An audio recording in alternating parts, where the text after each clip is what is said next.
ఈరోజు మా వెక్కికి food prepare చేస్తున్నానండి. హాఫ్ కప్పు తీసుకున్నాను అన్నీ నేను. హాఫ్ కప్పు కందిపప్పు, పుట్నాల పప్పు,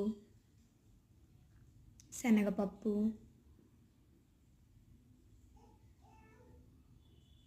పెసరపప్పు,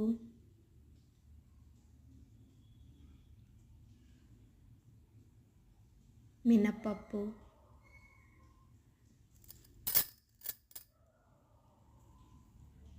రెండు ఎండి ఖర్జూర, అలాగే బాదం పప్పు, ఇంకా పచ్చ కందిపప్పు అని అట్లా తీసుకుంటారు. కాకపోతే నా దగ్గర ఇంతవరకే ఉన్నాయి, నేను ఇంతవరకు చేస్తున్నాను. ఒక టేబుల్ స్పూన్ జీలకర్ర కూడా వేశాను. ఇవన్నీ చూడండి, హాఫ్ కప్పు తీసుకున్నాను. హాఫ్ కప్పు బియ్యం. ఫస్ట్ వీటన్నిటిని వాష్ చేయాలి, ఇలా ఆరబెట్టుకోవాలి.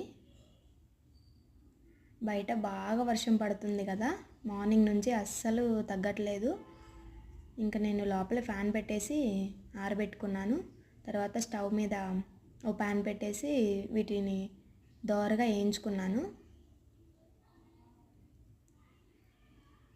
అన్నిటినీ వేయించుకున్నాను. ఇలా కలుపుకుంటూ మాడకుండా అడుగంటకుండా జాగ్రత్తగా వేయించుకోవాలి.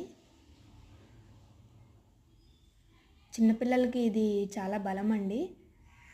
మొన్నటి వరకు నేను పెట్టాను, అది మా అమ్మ ప్రిపేర్ చేసి పంపించింది నాకు.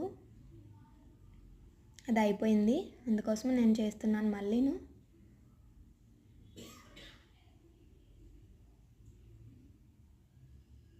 మీరు కూడా చిన్నపిల్లలు ఉంటే ఇట్లా ప్రిపేర్ చేయొచ్చు. తింటే ఓకే, లేదంటే సెర్లాకు అవి పెడుతున్నారు కదా. కానీ ఇవన్నీ కలిపి మిక్సీ పట్టి పెడితే చిన్నపిల్లలకి బలం అంట. వాళ్ళు ఇప్పుడే అన్నం తినలేరు కదా, అందుకోసమే ఇలా ప్రిపేర్ చేయడం వాళ్ళ కోసం. అలా దోరగా వేయించుకున్న తర్వాత మిక్సీ బట్టి ఇట్లా స్టోర్ చేసుకున్నాను. ఇది ఎలా వండాలో కూడా నేను నెక్స్ట్ వీడియోలో చూపిస్తాను. Please like, share, subscribe.